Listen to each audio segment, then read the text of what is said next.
Meus irmãos, minhas irmãs, Pai do Senhor Jesus, tudo bem com vós outros? Vamos conversar um pouquinho mais sobre a Bíblia Sagrada. Livro nominado como Atos dos Apóstolos. Eu, preferencialmente, opto em chamar de Atos do Espírito Santo. Recebe esse nome porque praticamente metade dele, ou boa parte dele, ele atém-se mais ao ministério pedrino, a teologia pedrina, e posteriormente, então, ao ministério gentílico, por intermédio das mãos de Paulo, teologia paulina. E aqui nós temos os gentios e nós temos os judeus. Os gentios e os judeus e os gentios, e esse é Atos do Espírito Santo, que estes atos são efetuados em favor tanto dos gentios quanto dos judeus, tanto dos judeus quanto dos gentios. Nós descobriremos a partir do texto que eu quero explorar com vocês, um texto extremamente famigerado, Atos capítulo 16, a partir do verso de número 31, a conversão do carcereiro, né? Conversão essa que é resultado do ministério de Paulo e Silas. Se você ler um pouquinho, tem um outro vídeo falando sobre isso, Atos 15, o problema que existiu entre Paulo e Barnabé.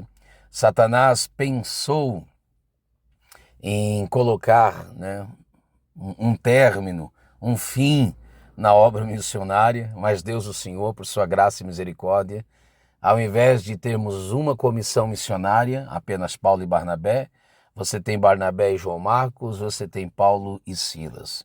Então, sempre seja Deus glorificado e sempre Deus o Senhor tem a melhor resolução. Bom seria que não houvesse algo contencioso entre eles, mas existiu. Não é o assunto deste vídeo, você pode ouvir em outro vídeo o meu parecer acerca desse respeito, desse episódio. Mas vamos lá, Atos Apóstolos, capítulo 16, que vai justamente demonstrar o quanto Deus não faz acepção de pessoas, que vai mostrar a experiência da conversão de três pessoas extremamente distintas e diferentes, e os céus abriu-se sobre eles. Talvez no outro vídeo a gente também fala que esta obra do Espírito Santo, realizada mediante Paulo e Silas, é fruto de um ouvir de Deus. Você vai ver que o Espírito Santo não permitiu que Paulo fosse a determinada região, mas que estrategicamente fosse a outra região com um propósito bastante específico. Então Deus é o soberano, Deus é o agente missionário, Deus é o empreendedor missionário, Deus é missio Dei. A missão é de Deus e glória a Deus por isso. Vamos ao texto. A gente precisa otimizar o tempo, né? E para isso a gente vai ficar fixado única e exclusivamente nesse texto, e você pode explorar, ouvir e ver outros vídeos, outros mensageiros falando sobre o contexto desse texto. Mas vamos a ele. E eles disseram, falando de Paulo e Silas, e eles disseram. Imagine, será que o carcereiro ouviria? Se carcereiro o ouvisse murmurando antes, será que agora ele daria ouvido a estes? E eles disseram, então a liberdade da menina pitoresca, que a gente vai explorar, custou a liberdade deles. Grave isso no seu coração, a liberdade de alguém pode custar a sua. A salvação deste homem custou a prisão destes homens. Se esses homens que não podiam abrir o cárcere, mas poderiam e fizeram isso, adorar a Deus, engrandecê-lo, louvá-lo a despeito da dor que estavam sentindo. É maravilhoso, na continuidade do texto é glorioso, porque ele pensa em matar-se, esse carcereiro, logicamente por uma ocasião desse tempo, né? Se ele, que estava sob sua tutela e responsabilidade, os presidiários, se ele não os cuidasse como devidamente deveria, custaria à custa de sua própria existência, sua própria vida. Aí Paulo e Silas dizem, não, você não precisa fazer, estamos todos nós aqui, a gente vai ver isso com mais minúcias. E isso é uma antítese, porque qual é o natural? O natural é que um carcereiro, né, realmente tivesse o sentimento dele, porque os prisioneiros, tendo oportunidade de fugirem ainda mais, nesse sistema penitenciário desse tempo, logicamente que eles fugiriam. Só que a mensagem de Paulo e Silas, a vida de Paulo e Silas, o testemunho deles, prende mais os presos do que os grilhões que os prendiam. Isso é maravilhoso. Vamos lá. Então eles disseram: crê no Senhor Jesus Cristo, crê nele, e será salvo tu e a tua casa. Então a salvação é pela fé e não é pela obra. Será salvo aqui, né? Cabe lembrar que a expressão que eles estão usando aqui, o serás salvo, não restringe-se apenas, não que isso seja pouco, a salvação no que tange a eternidade, mas também livre, né? Serás salvo daquilo que nós estávamos recentemente comunicando-lhes, que era: serão livres ou salvos da sentença que o carcereiro esperava receber por ocasião do episódio. Aí o verso 32 diz assim: e lhes pregaram a palavra do Senhor, e todos os que estavam em sua casa. Pregaram-lhe a palavra do Senhor a ele e a todos os que estavam em sua casa. E tomando-os ele consigo naquela mesma hora da noite, lavou-lhes os vergões. Isso aqui é para a gente dar glória a Deus de pé, porque o mesmo carcereiro que os surrava até meia-noite é o mesmo carcereiro que após meia-noite está lavando-lhe os vergões. Então dê glória a Deus por isso, porque os mesmos irmãos de José que lançaram na prisão foram os mesmos que o tiraram de lá. Acredite, se permaneceres firme no Senhor, as mesmas línguas que falaram mal a teu respeito, darão testemunho a teu respeito e dirão quanto Deus está na sua vida. O texto diz que ele foi batizado, não apenas ele, mas também todos os céus. E levando-os à sua casa, lhe pôs à mesa. Aleluia! E alegrou-se de que com toda a sua casa havia crido em Deus. Mesa na Bíblia fala de comunhão, provisão. Você tem aqui em Atos 16, especificamente pensando esse texto, você tem pelo menos 3 encontros e no mínimo destes 3 encontros você tem, no mínimo, 2 conversões e 1 libertação. Isso é o mínimo que você tem. Até uma certa possibilidade de mais conversões. Na verdade, há mais conversões se você considerar aqueles que estavam na casa do carcereiro.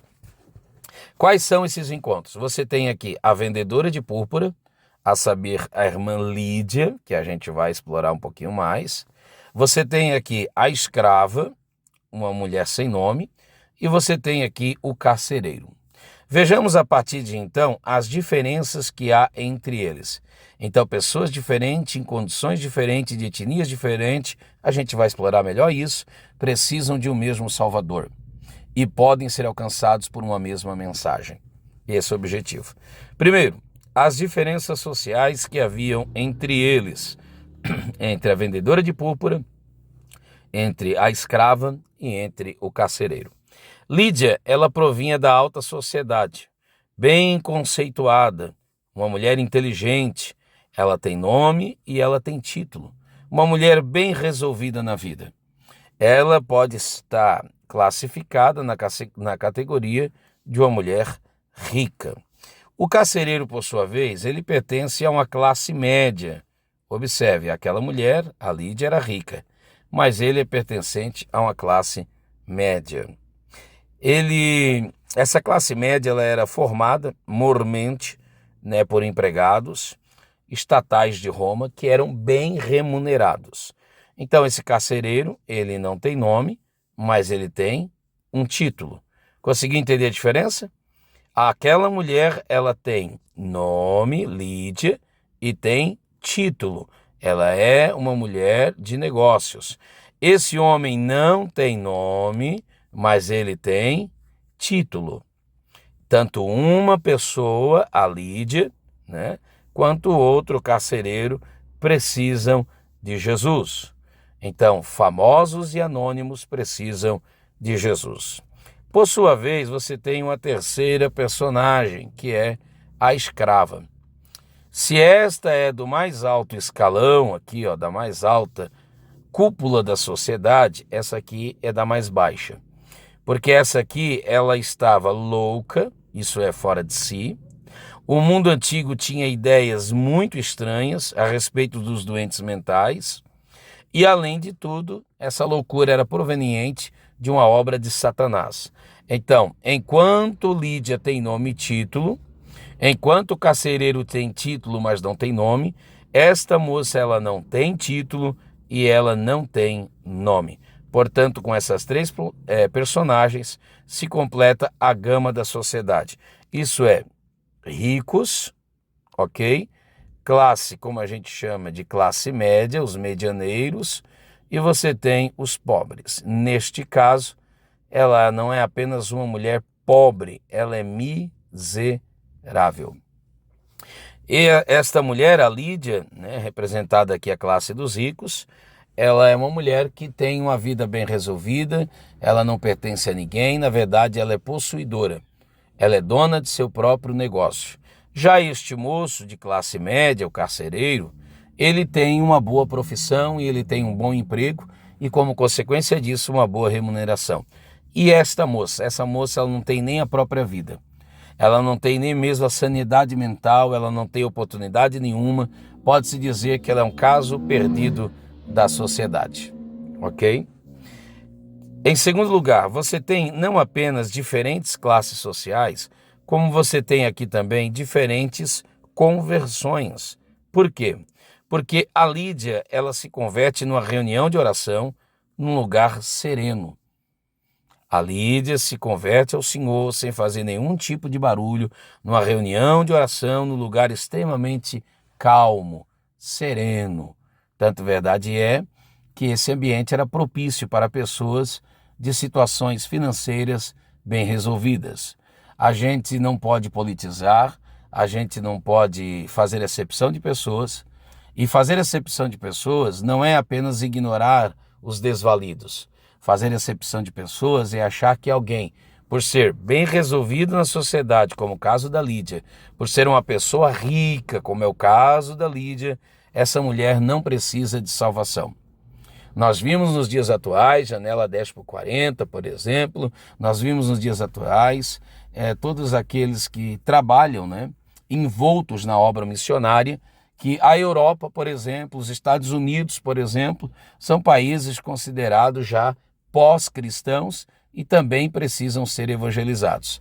Então a África, a periferia, precisa ser evangelizada, os desvalidos, os marginalizados, os que não têm nem onde morar, debaixo da ponte, precisam ser evangelizados. Mas acredite, os ricos também precisam.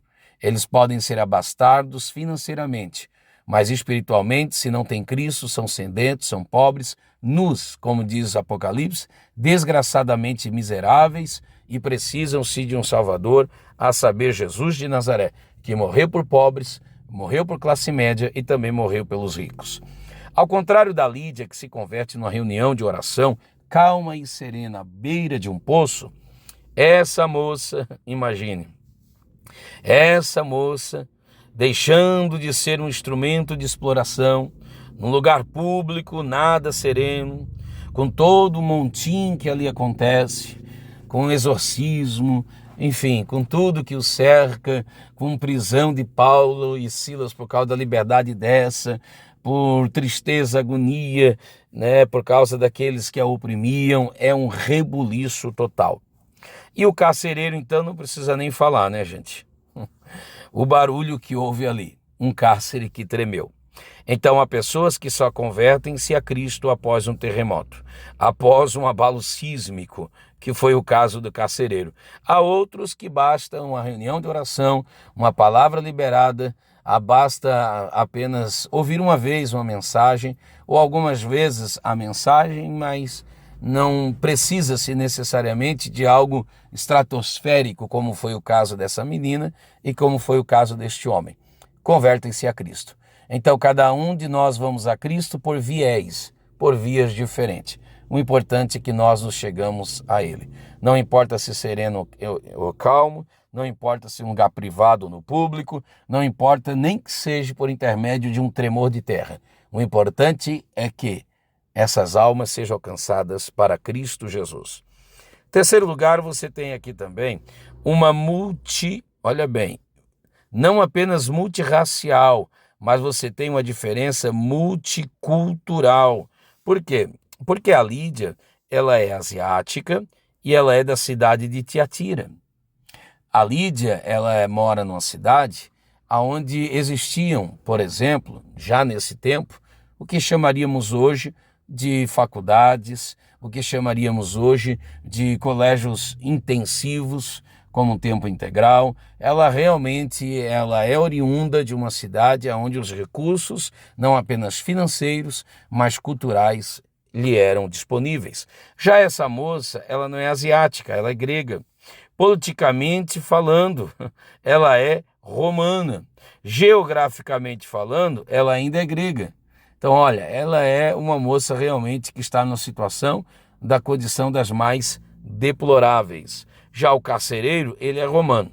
Então, a mulher é asiática, essa menina, ela é grega, politicamente falando romana, mas geograficamente falando é uma menina grega, de origem grega, e esse moço, né, esse homem, ele é um romano nato, um carcereiro. Então você tem uma diferença multicultural entre estes e também multirracial. Você tem uma mulher que vive numa cidade onde o conhecimento ele era bem explorado. Você tem uma moça de uma cidade grega, onde a cultura que se tem ali, neste caso em específico, era uma cultura de conhecimento empírico, não tinha uma grade curricular, porém haviam ali, né, seus sábios, e era assim uma ciência, culturalmente falando, bastante explorado, mas que não estava disponível como um sistema educacional disponível a toda a população, mas apenas voltado àqueles que conseguiam, né, pagar, custear. Não é o caso dela. E pessoas como ela eram marginalizadas. Então você vê uma discrepância enorme. Aqueles que conhecem muito e aqueles que nada conhecem. E esse homem era um carcereiro romano, onde tudo que sabia era a respeito da sua profissão, do seu império, e era isso que lhe bastava, segundo o seu próprio entendimento.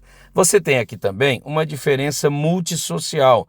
Por quê? Porque enquanto Lídia era rica ou empresária de púrpura, né, um dos produtos mais caros a ser comercializado nesse tempo, a moça era pobre, tão pobre que nem dona de si mesma era. E esse carcereiro era de classe média, ele tinha o que nós chamamos de CC, isso é um cargo de confiança. Então você tem uma diferença multissocial e tudo que implica o que o dinheiro pode comprar ou não pode, ou deixa de comprar. Tudo que isso tem a oferecer ou deixa de oferecer por quem não tem como custear. Você tem também uma diferença de cultura religiosa, porque a Lídia, ela servia a própria religião. Provavelmente, e possivelmente, talvez provavelmente, ela é uma prosélita, porque a Bíblia diz que ela orava. Então ela é uma mulher religiosa, que tem a sua religião, que tem a sua vida estável, que tem a sua condição como seu Deus. Do tipo, não preciso. Ela é uma mulher politicamente correta. Será que isso é o bastante? Já a escrava, ela é endemoniada, ela servia Satanás, ainda que indesejavelmente, ela não possuía condições alguma de libertar-se daquele que lhe oprimia. E o carcereiro, por sua vez, não servia o diabo. O carcereiro servia a César, servia a Roma. E às vezes, por via de César e de Roma, servia o diabo indiretivamente. E você tem aqui, a fim de salvação, milagres diferentes. Por quê? Acredite, não é apenas a mulher, né? Não apenas aquela escrava que foi milagrosamente salva. Acredite, Lídia também foi. Então você tem no caso de Lídia aqui, 3 milagres. Primeiro, alguém que prega, ok? A mulheres. Segundo, alguém que ouve, neste caso Lídia, a condição que ela estava lhe colocava em condição privilegiada. Então, como a gente fala aqui, né? Ela não faz bico doce, né? Ela ouve. E você também é alguém que convence, que é o próprio Deus. Nada fala ter alguém para falar, nada vale ter alguém para ouvir, se não tiver alguém para convencer. Então, cabe a uns falar, cabe a outros ouvir, e somente Deus, o Senhor, é quem é capaz de converter. Você só prega, alguém só ouve, mas quem faz tudo e é digno de ser glorificado por tudo é esse Deus. A moça escrava, ela recebe minimamente 2 milagres. O primeiro milagre, o milagre do discernimento, porque os demônios confirmam 2 verdades. A primeira, quem é Paulo. A segunda, o conteúdo do evangelho pregado por Paulo. Só que Deus não precisa do testemunho dos demônios. Você tem aqui o mal, por exemplo, da sofisma. E eu queria que você ouvisse, um outro vídeo nosso que a gente fala sobre isso. Mas a minha pergunta é, o que você faz quando você ouve uma verdade saindo da boca de um mentiroso? Muitos de nós, talvez ao ouvir o que Paulo e Silas estavam ouvindo, talvez poderiam até pensar que isso nos era favorável. Inchar-se era tudo que o diabo queria a fim de humilhá-los. Ciente o diabo de que adiante da honra vai a humildade, porém a soberba precede a ruína. O lucro cega, mas não a Paulo. O lucro cega, não a Paulo. Nem todos os que dizem verdades de fato são verdadeiros. A verdade que ela fala não muda a mentira que ela vive. Grave isso no seu coração. A verdade que ela fala. Ela falou verdades, 2, porém isso não muda a mentira que ela está vivendo. Quem está orando, que é o caso de Paulo, não se engana. Cuidado, se ele não te derrubar, Satanás, criticando-te, vai tentar derrubar-te elogiando-te. Olha o quanto isso aqui, gente, é importante, viu? Se Satanás não conseguir te derrubar, te criticando, acredite, ele vai usar a maquiagem, a camufla, ele vai hostilmente, com sapatinho de algodão, como se diz, 2 Coríntios 11:14, disfarçando-se até mesmo de anjo de luz, se necessário for. Ele vai tentar usar outras estratagemas. Aí você tem aqui o segundo milagre, que é o milagre da libertação. Observe que Paulo não mandou ela embora, mandou o espírito que existia nela. Então nós não mandamos a endemoniada embora, a endemoniada embora, mas sim o demônio que estava habitando nela. Ela, Jesus, Lembra disso? Jesus mandou Satanás embora, não Pedro, ok? Eles não foram presos porque oprimiram a jovem, mas porque a libertaram. Olha que coisa terrível. E daí eu aconselho que você leia depois. Se não me falha a memória, eu acho que é Atos 16 e 23, que é um contexto nesse texto. Isso aqui é terrível, tá? Mas vamos seguir adiante. Eles apanhavam, por quê? Porque Deus estava os usando. Eu disse Atos ali, 16 e 23, não, tá aqui embaixo, gente. É Atos 16 e 21. Olha, Atos 16 e 21, gente. Olha o que diz. E pregam, acusando a Paulo e Silas, costumes que não nos é lícito receber, nem mesmo praticar, sendo nós romanos. Não é que os costumes pregados por eles eram ilícitos, mas a romaria deles os fazia torná-los ilícitos, porque eles eram romanos, não cristãos, romanos. Eles não pregavam costumes, eles pregavam o evangelho. Para quem ora, que é o caso dele, vale mais a alma do que o esquema lucrativo. Então eles diziam, esses costumes pregados por eles, não nos é lícito, porque a gente está aqui para escravizar a mulher e ganhar dinheiro. Mas Paulo e Silas estavam ali para orar a Deus e fazer a sua vontade. Eu não sei se a menina se converteu agora de uma coisa. Eu sei que ela nunca mais foi a mesma. Lembra que eu disse, no mínimo 2 conversões? Então observe, na pior das hipóteses, 2 conversões da Lídia e do carcereiro, que a gente vai explorar, e no mínimo uma libertação. Eu não sei se essa menina se converteu. Agora, de uma coisa eu tenho certeza, o evangelho muda, altera, transforma. O evangelho também tem sua amplitude e seu alcance social das vidas. Carcereiro, vamos falar da conversão dele. 3 milagres. Primeiro milagre, o óbvio, o físico. O cárcere se abriu e ninguém morreu. Isso aqui é extraordinário. Como é que um cárcere desta envergadura treme, move-se e ninguém morre? Porque o agir de Deus, aleluia, o bagunçar de Deus é que coloca-nos de fato a nossa vida em ordem. Não importa quão seguramente os homens os tenham manietado, Deus é capaz de libertá-los. Deus é capaz de libertá-los. Quem pode prender aqueles que Deus os torna livres? Segundo milagre é um milagre moral. Ninguém fugiu. Eles ouviram Paulo e Silas cantar. Normalmente os presos, eles excomungam, falam, gritam, esconjuram a vida, espraguejam sua suposta má sorte. Mas aqui não há qualquer sugestão que os prisioneiros oravam em prol da sua própria soltura. Não há nenhuma sugestão, indícios de que eles aguardavam qualquer tipo de libertação. Mas ouvindo Paulo e Silas, orando e adorando a Deus nessa situação, acreditem, moralmente, esses homens também foram tocados. Moralmente, esses homens foram levados a pensar. Deve ter algo de especial na vida dessa gente, que ao invés de esconjurar, esbravejar a sua suposta má sorte, eles ainda cantam, adorando e louvando a Deus. Paulo e Silas não podem abrir a prisão, porém 3 coisas eles poderiam fazer. Primeiro, eles poderiam cantar hinos, mesmo estando cepo na cela interior à meia-noite. Vê se você entende, aqui nós temos uma verdade que é digna de nota. Que verdade é essa? Olha aqui, ó, a alma livre, vou até escrever aqui, ó, a alma livre, bendito seja Deus, ainda pode cantar. Pode sim. A alma livre pode cantar, ainda que o corpo esteja preso. Agora acredite, se a alma estiver presa, ainda que o corpo esteja livre, não pode se ouvir louvor deles. Por isso que o salmista diz no Salmo 103, né? Liberta minha alma da prisão. Então, eles podiam cantar hino.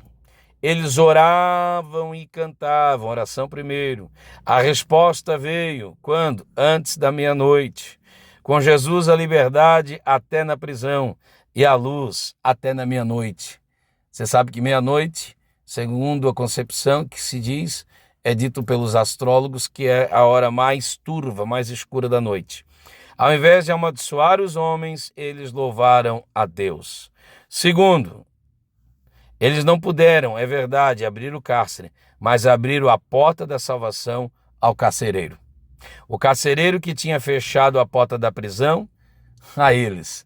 Eles abriram a porta da salvação ao carcereiro. O carcereiro fechou a porta de baixo, eles abriram a porta de cima. Que coisa maravilhosa. Terceiro, eles puderam manter sua dignidade.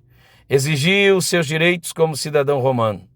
Açoitar um cidadão romano era um delito que se punia até mesmo com a morte. Mas Paulo não apelava à sua dignidade para a sua própria segurança, mas sim pela dos cristãos que teria que deixar ali em Filipos. Terceiro milagre, o espiritual. A conversão é um ato soberano de Deus. Foi Deus quem redirecionou o apóstolo missionário. Lembra disso? Há portas que é Deus quem fecha. Segundo, foi Deus quem abriu o coração de Lídia. Terceiro, foi Deus quem abriu o cárcere. Foi Deus quem libertou a menina endemoniada. Foi Deus, sempre foi Deus. Paulo e Silas tinham o espírito de Cristo e não de vingança. Eles livram da dor aquele que lhe causara dor. Uma prisão romana tinha pelo menos 3 partes distintas. Primeira, olha aqui, comuniora, isso é, os prisioneiros tinham luz e ar fresco. Essa era a primeira delas. A segunda, interiora, isso é, era uma prisão subterrânea, úmida, fria, não havia luz, nem mesmo ar fresco. Nessa prisão fechada por fortes portões, trancadas de ferro, cada cela possuía pelo menos 5 buracos, 2 no chão para os pés e 3 buracos para os braços e para a cabeça. Olha que coisa terrível. O prisioneiro era torturado a cada movimento que ele fazia. Terceiro, havia uma prisão chamada de Tullianum, ou cela subterrânea. Essa aqui é o lugar da execução. A prisão, no entanto, não pode impedir o progresso do evangelho, mas sim acabou ajudando. Os romanos eram oficialmente proibidos de praticar religiões estrangeiras. Como alguém pode impedir, aleluia, como alguém pode ser salvo, melhor dizendo, crendo no Senhor, e isso é um milagre. Como alguém pode impedir a pregação? Ainda que lance sortes e ainda que tente encerrar os pregoeiros. Como disse Paulo, lembra do que ele disse? Eu não sou um prisioneiro de César, eu sou de Cristo, o meu corpo está preso, mas a palavra está em liberdade. A dádiva oferecida ao carcereiro também se oferece à totalidade da sua casa. Quando a salvação se oferece ao chefe de um lar, torna-se disponível ao restante do grupo familiar, inclusive dependentes e servos. Paulo e Silas colocaram a pregação do evangelho antes da sua condição ou comodidade pessoal. O carcereiro cuidou deles antes de ser batizado. Crisóstomo diz: o carcereiro lavou os vargões de Paulo e Silas e foi lavado por eles, pela palavra de Deus. Ele lavou os vergões dos açoites e foi lavado pelos seus, ou melhor dizendo, de seus pecados. Conclusão, 2 pontos principais. Não podemos normatizar a experiência da conversão. Todos viemos a Cristo por vias diferentes. Segunda conclusão, Deus pega gente diferente e coloca na mesma igreja para o mesmo propósito. Sinta-se feliz em Deus e conclua dizendo: crê, é só o que você pode fazer. Crê no Senhor Jesus. É sempre bom crer nele. Há sempre em Deus recurso para o maior pecador. Como disse Paulo, ele sentia-se o maior pecador, o maior necessitado. E glória a Deus por isso. Ninguém está tão longe em Deus que por Deus não possa ser alcançado.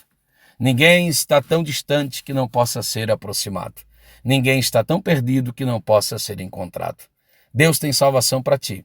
Deus tem salvação para os teus. Somente crê no Senhor Jesus Cristo e a salvação estará disponível a você e também à sua casa. Tenho certeza que você está aqui ouvindo esse vídeo até agora mais de 30 minutos, porque com certeza Deus tem um propósito de vida eterna para você.